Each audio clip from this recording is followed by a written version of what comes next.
zagiye inshuti twabanaga zagiye inshuti twakundanye zitahiye mwibanga bavandimwe kurikira YouTube Dr. Niyitegeka Theoneste yabashuje. Uyu munsi nazindutse ngira ngo mbashishikarize gusura abavandimwe bacu bari mu magereza atandukanye kubera iyi minsi mikuru igiye kuba muri uku kwezi kwa 12. Hari Noheli, hakaba n'umwaka utaha umunsi mukuru w'ubunani uzaba. Ndabasabye rero uwaba afite ubushake azasure umunyururu uwo yabazi n'uwo atazi. Uzagira ikibazo cyo kugira uwo yasura yadutuma tukaba twamutumikira. Icyangombwa nuko azatugezaho izina ryo washaka gusura na gereza afungiyemo. Murakoze. Noneho rero uyu munsi kandi ndagira ngo babwire ko twatangiye ibiganiro bishya kuri YouTube Niyitegeka Theoneste byiyongera ku byo twari dusanzwe dukora y'uburenganzira bwa muntu mu magereza. Tuzaba tubagezaho ukuntu umuntu yakwirinda indwara zitandukanye cyangwa se ukuntu umuntu yamenya ibimenyetso by'indwara iyi. Uyu munsi rero ndi bubereke ukuntu umuntu yakwirinda indwara y'umugongo. Turabereka imyitozo yajya akora abishoboye, ariko ni imyitozo isaba gutangira buhoro buhoro nyuma ukagenda umenyereza. zitahiye mwibanga ry'ubuzima numva utujwi twabo turirimba mu bicu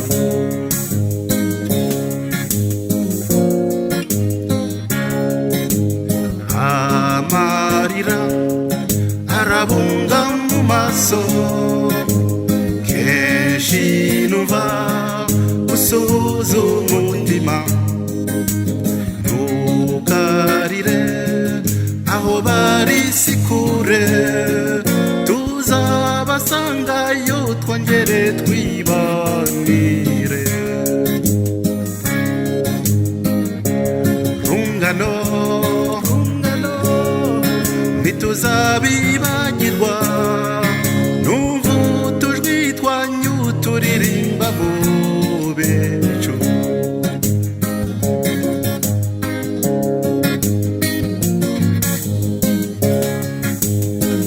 ntukarire dore umucyo ni wose wihogora ntabwo byabagarura bitahiye kubakurambere numva utujwi twabo turirimba mu bicu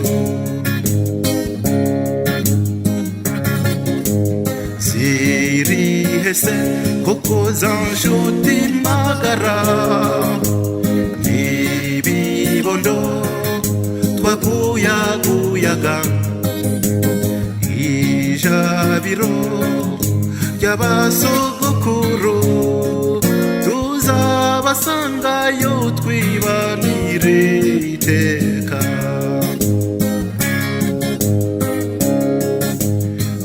arihese bamalumbadeho sosomado n'abase banani Andarama Rodrigue na Loti Nurundi rungano. Ikindi ndi bubereke ni ukuntu umuntu yakwirinda indwara ikunze gufata mu mavi umuntu akazanamo amazi. Nurundi rungano niriwe ndondora rungano ntituzabibagirwa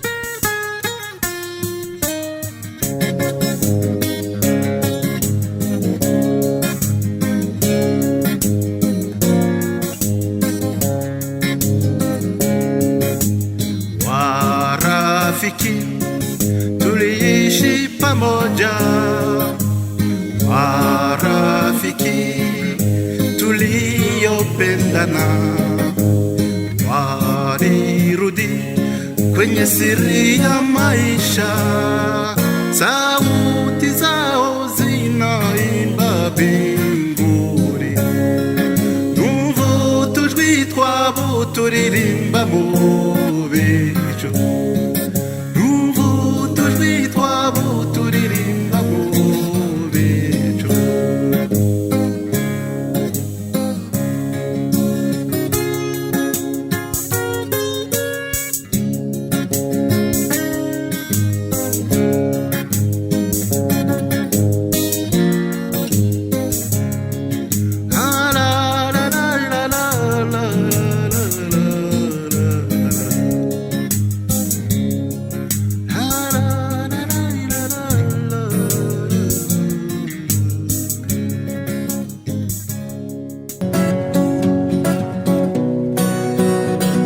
Ndashaka kwizera, ndashaka kubaho, sinshaka kwiheba, ubuzima nta igiciro nabuha, nta giciro nabuha. Uravuka ukabaho ukarerwa neza, ukakura n'umuco n'ubupfura, ukitwara neza uko bishoboka, nyamara amaherezo ugashoberwa.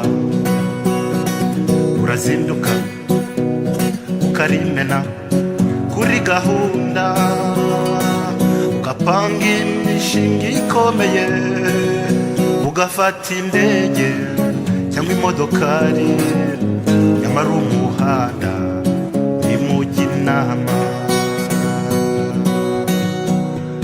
Ndashaka kwizera, ndashaka kubaho, sinshaka kwiheba, ubuzima nta igiciro nabuha.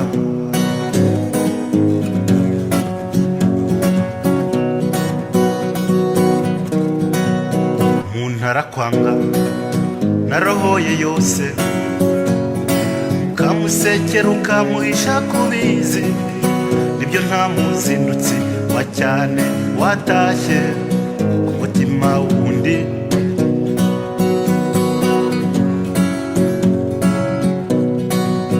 Ingendo y'abeza bashinjagira bashira, niyo tugenda ubuzima bwose, amateka n'ivange y'ibibi n'ibyiza, nyamara muri bubashe kandi kubona ukuntu umuntu yakwirinda indwara y'umuvuduko, cyangwa se niyo yaba ayirwaye akabasha guhora umuvuduko we ugaragara nkaho umeze neza utazamutse. Ikindi turi bubereke uburyo umuntu yabasha kugabanya ibiro bye akoresheje imyitozo itavunanye kandi igakorwa n'umuntu yaba afite ibiro byinshi cyangwa yaba ari umusaza cyangwa yaba ari umusore. Ndashaka kwizera, ndashaka kubaho, sinshaka kwiheba, ubuzima nta igiciro nabuha.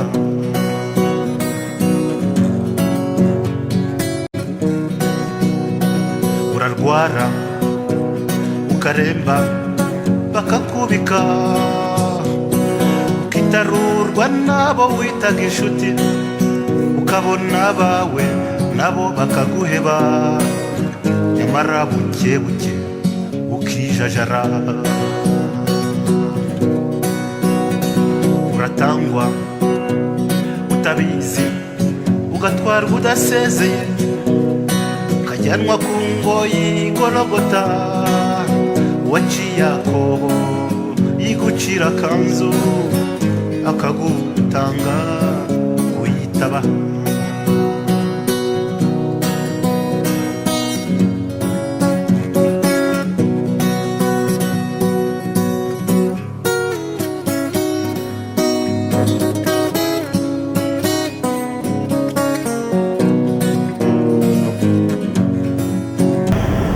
ikindi uyu munsi ndi bubagezeho ni ukubasaba kwitabira umukino wa yoga ku babishoboye. Uwo mukino udufasha kugira ngo tubane neza, tworoherane, tukaba uyu munsi rero tuwutangiza kugira ngo turwanye iyicarubozo n'ibindi bintu byose byabangamira uburenganzira bwa muntu. Iyo umuntu akora yoga ahora buri gihe yubaha abandi kandi anabashishikariza kubana neza. Murakoze. Urafungwa ugateseka ukavugwa nabi ugacunaguzwa ugatuka ukaba zeru rwose ugasigara wireba ukibura nyamara no hanze